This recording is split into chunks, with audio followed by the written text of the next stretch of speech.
you're there? Good afternoon, Professor. Good afternoon, Justice. Good afternoon.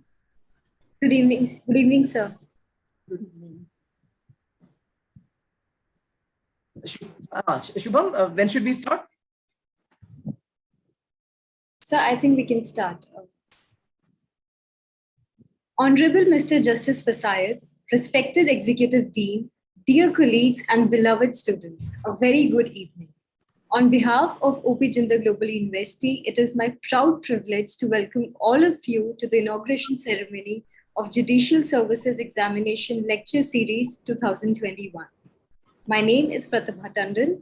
I am a lecturer and an Assistant Dean Career Services at Jindal Global Law School, OP Jindal Global University, and I'm honored to be hosting this inauguration ceremony. Through this initiative, we aspire to encourage our students to consider judiciary as a prospective career choice. To begin with the inauguration ceremony, I humbly request Professor Dr. Srijit S.G., Executive Dean at Jindal Global Law School, OP Jindal Global University, to flag off the event with the welcome address. Over to you, Professor. Thank you very much. Good evening, everyone. Welcome to the inauguration ceremony of Jindal Global Law School Judicial Education Lecture Series 2021. For inaugurating this lecture series, we have as the chief guest of the day, Honorable Justice Arijit Fasayat, former Judge, Supreme Court of India.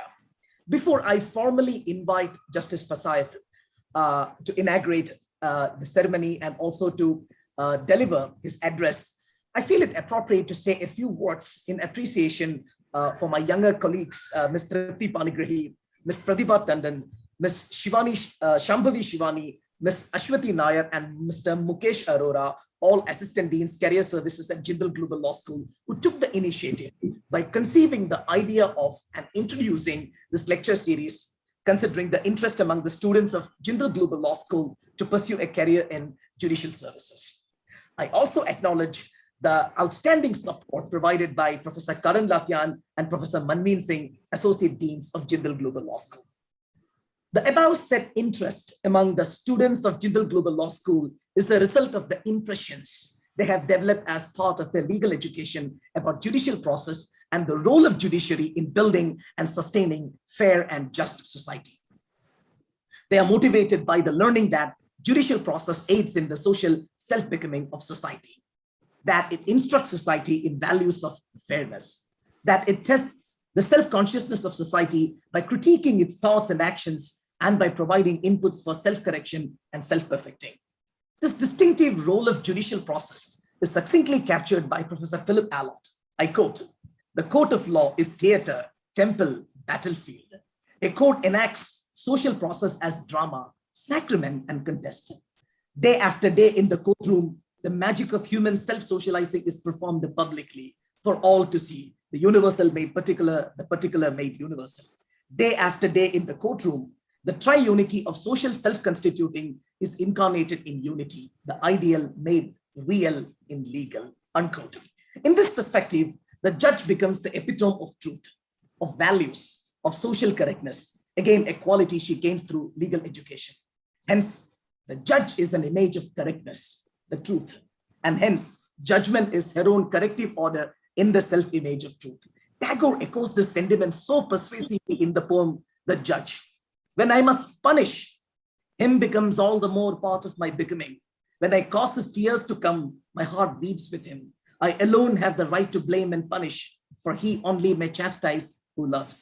It is this educating and value-imparting role of judiciary and the image of the judge discovered in the notions of truth which have appealed to the conscience of our students than the power and authority most often associated with judiciary. I'm certain that this lecture series will uphold the spirit of the said ambition by not letting it fall to sheer career ambition. I'm certain that there is no one better than Justice Fasayat to provide students the first note of the melody of justice delivery, the first maxim of judicial process, and the finest art of judicial performance. I take this great moment with great honor to formally invite Justice Fasayat to inaugurate this lecture series and to deliver the chief guest's address. You're welcome, sir. Thank you, Professor Srijit, for the insightful comments and motivating thoughts. I would now request the Chief Guest, Honorable Mr. Justice Arijit Pasayat, former Judge, Supreme Court of India, to deliver the inauguration address. Honorable Justice Pasayat began his judicial career as an additional judge in the High Court of Odisha. He then went on to become the Chief Justice of the High Court of Kerala in 1999. In 2000, he was appointed as the Chief Justice of the High Court of Delhi. In the following year, he was appointed as the judge in the Supreme Court of India. Here, he delivered many significant judgments in cases like Ashok Kumar Thakur versus Union of India concerning the findings of the Mandal Commission. He has also served as the chairman of the Supreme Court Legal Services Committee, the executive chairman of the National Legal Services Authority, and the vice chairman of the Special Investigation Committee on Black Money. From streamlining the functioning of Lok Adalats to giving a directive on banning ragging in colleges, from ordering for compulsory registration for marriages to maintaining that political parties should not use colleges and universities for political purposes, he has reflected through his rulings his faith in the system. I request your Lordship to deliver the inauguration address. Good afternoon. I was really thrilled when I was asked to speak on a subject which is, as usual, a novel idea of a team of academicians at the Jindal Law School. When I read that you have a committee to look after the career advancement of students, I was reminded of what an ex-Chief Justice of India had told me. He had said, in the background of legal education, that look, we are in this elitist schools producing money-making lawyers, forgetting that they have other avenues to avail, like teaching law or becoming good judicial officers. You see, therefore, your idea of motivating students to pursue a particular avenue is really audible. And I must congratulate all of you who are involved in this process, thinking of such a noble idea.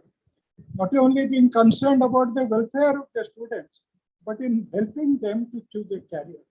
Because they are at the crossroad of several roads, one leading to litigation, other leading to corporate, third leading to teaching in law, and the last judicial officer's career. Now, when we consider this, why has this situation arisen?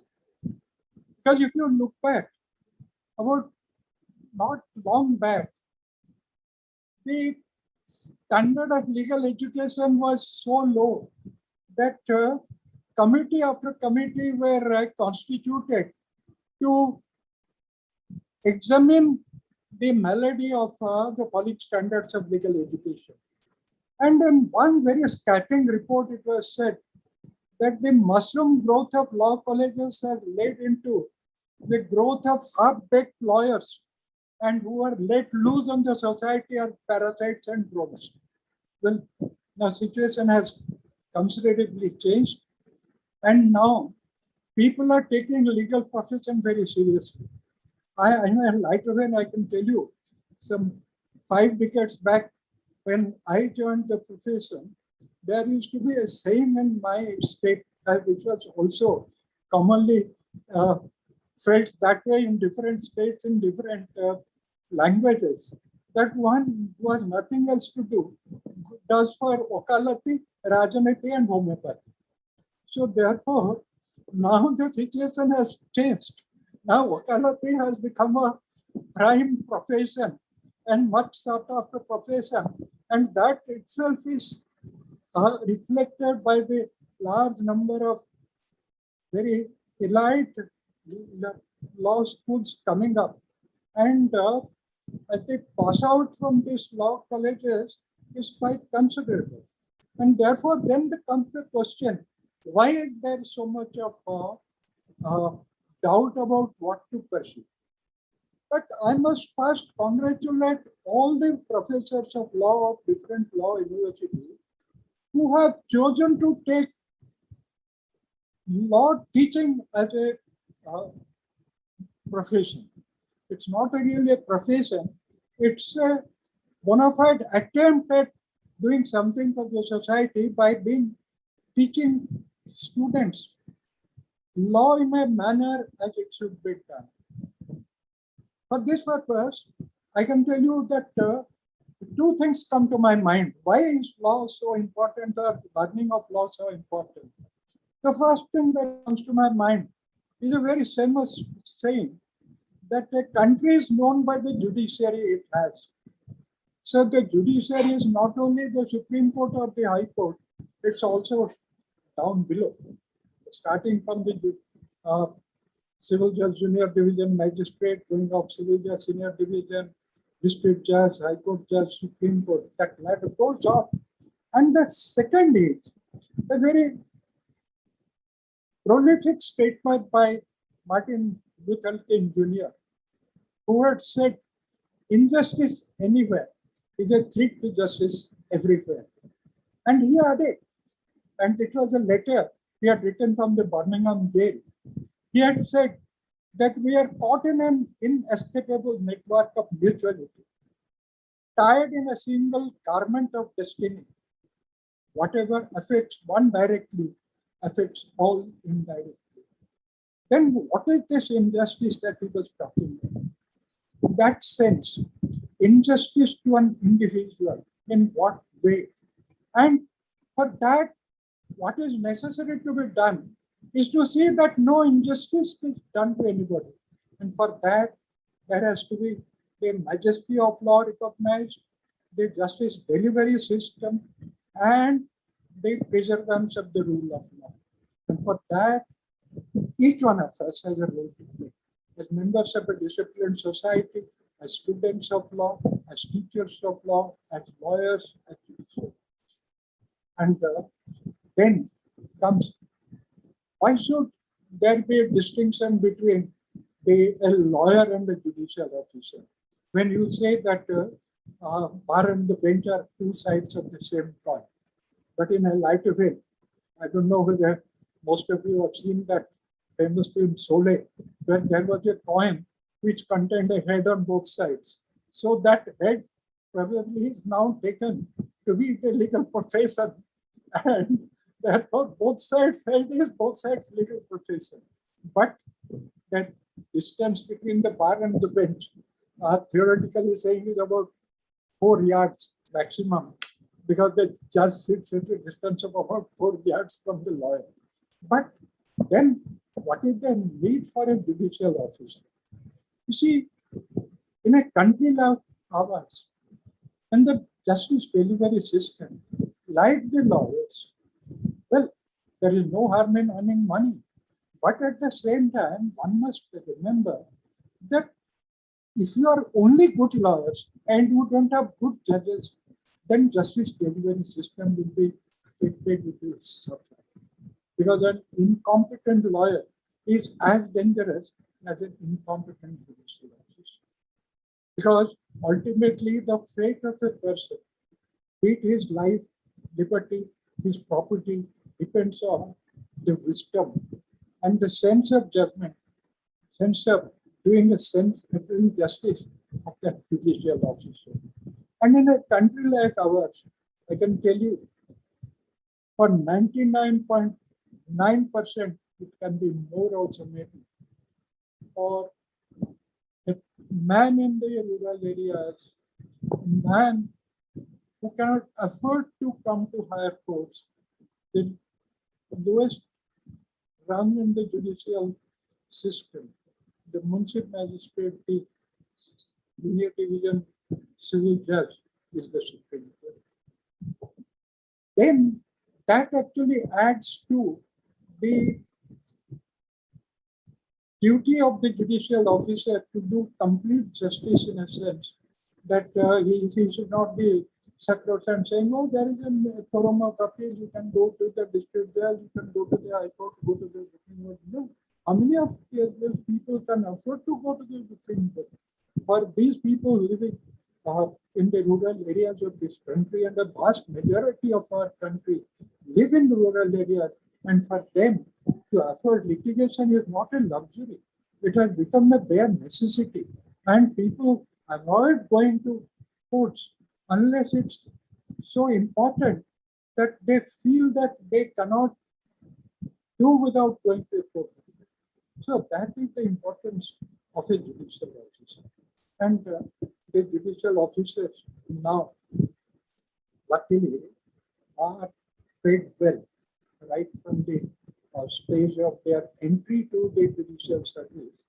The emoluments they get are quite attractive. It was not so, but the Supreme Court saw to it that they get a decent salary because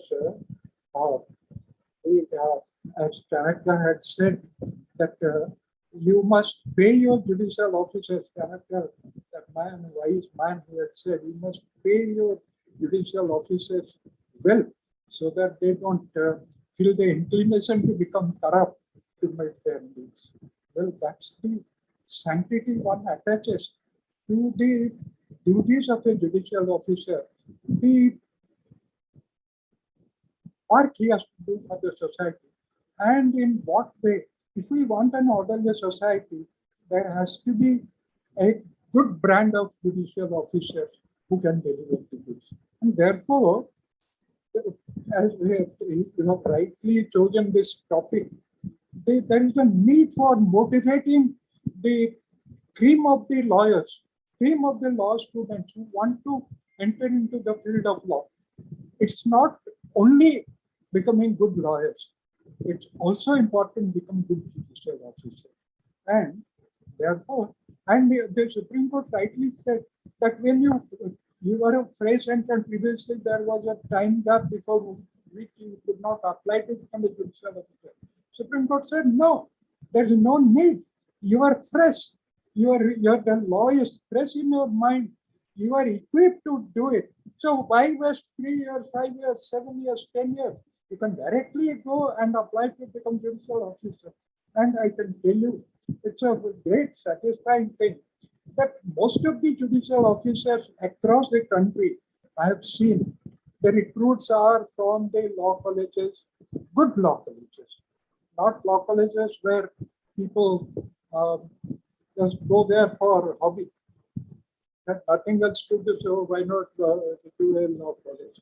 And these 5 years law courses have actually made a difference, because people who are joining, students who are joining the 5 years law course, they know they have the intention to make law as their career. And that is so important. So if once you choose to make law as your career, then it's not necessary that you must be a good lawyer. Become a good judicial officer. You will serve the society equally, effectively, efficiently by becoming a good judicial officer. And that way, I feel that your idea of motivating students to choose take this judicial officer's examination is certainly a very laudable idea. Yeah, anything else? Professor? Thank you, Your Lordship, for the illuminating and thought-provoking comments. I'm sure your invaluable guidance will inspire our students a long way. We are grateful to you for kindly agreeing to grace this occasion. We look forward to hosting you again, hopefully at a beautiful campus. Thank you. Now, I would request my colleague, Ms. Trupti Panigrahi, Assistant Lecturer and Assistant Dean Career Services at Jindal Global Law School, OP Jindal Global University, to share the relevant details about the lecture series and deliver the vote of thanks. Over to you, Trupti. Thank you, Pratibha. Honorable Mr. Justice Pasayat, respected professors and colleagues, and dear students, it is an honor to be here and introduce the Judicial Services Examination Lecture Series 2021. This lecture series is an endeavor taken by JGLS under the able guidance of our Vice Chancellor and the Executive Dean JGLS. This series is being launched as a pilot program with a vision to motivate and encourage our students to consider judicial services as a prospective choice of career. The success of this lecture series will ensure that more initiatives such as this are planned and executed. This lecture series is going to feature weekend lecture series of 1 to 1.5 hours duration on subjects common to all state judicial services examinations.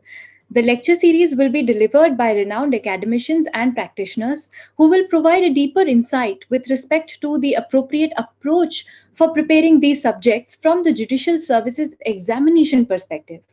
We have chosen 10 important subjects that are common to almost all state judiciary examinations and have divided the series into 3 phases. The first phase of the series will focus on Constitution of India and procedural codes. In the second phase, subjects like Penal Code, Evidence Act, Contracts Act, and the laws of succession will be discussed. In the third phase, which is also the final phase, we will have discussions on Limitation Act, property law, English, and general knowledge. The first lecture is scheduled tomorrow at 12 noon. This lecture will be delivered by Honorable Mr. Justice Bhamar Singh, former Judge Allahabad High Court, on the Constitution of India 1950, a judicial perspective. Honorable Mr. Justice Singh appeared for judiciary examinations himself and will give an insight into the approach an aspirant should have towards the subject. His Lordship will also discuss about the various perks made available to judges and judicial officers. It is indeed going to be an exciting lecture and we look forward to your active participation. We will be sharing the details of the first lecture through email soon after this ceremony. Before we conclude the inaugural ceremony, I would like to take this opportunity to present the vote of thanks. It is my honor to express a heartfelt gratitude on behalf of JGLS to our chief guest, Honorable Mr. Justice Pasayat, for his inspiring address today in today's ceremony. To our Executive Dean, Professor Dr. Srijit, for his vision and unrelenting support for this lecture series. Professor, we admire your passion to provide the best of opportunities to JGLS students. To our JGLS program directors, Professor Karan Latayan and Professor Dr. Manveen Singh, for their kind guidance throughout planning and preparation of this lecture series. To our guest speakers for the lecture series who have kindly agreed to spend their valuable time to gratify our students. To my colleagues, Ms. Pratibha Tandon, Ms. Shambhavi Shivani, Ms. Ashwati Nair Suresh, and Professor Mukesh Arora, Assistant Deans Career Services, whose sheer dedication and commitment has resulted in flagging off this initiative. To the graphic design team and IT team for their continuous logistical support. And last but not the least, to Ms. Nimisha Thomas, Lecturer and Assistant Dean, Office of Academic Affairs, JGLS, who proposed the raw idea which led to this initiative. Thank you all. See you tomorrow. Thank you, Trupti, for the comprehensive explanation of the structure of the lecture series. With this, we come to the end of the inaugural ceremony of the lecture series. Dear students, we look forward to your active participation in our first lecture of this series scheduled for tomorrow at 12 p.m. We will shortly circulate the joining link for the same. Thank you all. Have a wonderful evening.